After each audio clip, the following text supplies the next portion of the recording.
I was going to ask you, now that The Machine, the movie is coming out, are you going to retire this story?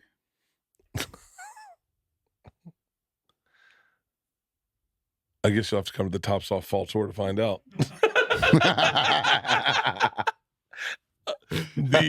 I don't think so. I don't know. And I mean, look, if the movie does moderately well, then no, because you know, can I tell you how little I know about movies? Do you get tired of telling the story? No, I don't have a problem. I don't have a problem telling the story at all, literally at all. But like, there's no part of you that like, I feel like if I tell a story multiple times, if I'm like, I don't know, I start to feel like, I don't know, the like I just start to get in my own head about saying it again. No, yeah, but I do it for a living. Mm-hmm. It's like, it's the other thing is, it's like, it was a growth period of like, I retired the story in 2016, so I'm never telling it again.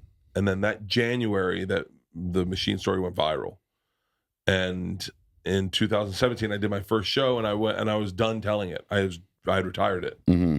and they all were all yelling The Machine, and I'd already done like an hour and 15. I had a second show that night, and I was like, and it was sold out in a blizzard. And I was like, oh, no, I retired that story. And the guy goes, the fuck you did? I just saw that on fucking Facebook, dude. That's the only reason we're here. I got 12 fucking people. Tell the fucking story. And I was like, oh, okay. And then I realized once that went viral that there were people bringing people to the shows to hear it for the first time. Mm-hmm. So I said, I'll do this one run, and then I'll retire it. And then the venues got bigger. And they got bigger and bigger. And I mean, I jokingly said when I was in theaters, I go, this run at theaters, this is for Body Shots tour.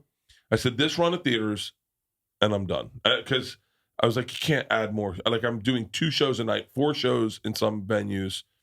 A night? 4 shows, like 2 Saturday, 2 Friday. Oh, wow. And so in like Minneapolis, I did 6 shows in theaters. And so I was like, so this is it.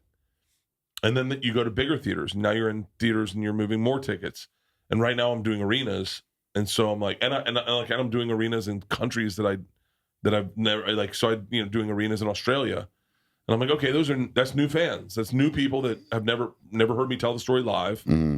And I know how I feel as a fan when I want to see something, when I'm excited to see something, mm-hmm. and it doesn't show up, I get bummed. And then here's the crazier part. So I'm with Ron White. You probably aren't familiar, but Ron White has maybe the best story told in stand-up comedy, called Tater Salad. It's fucking a perfect story. Mm-hmm. It's perfect.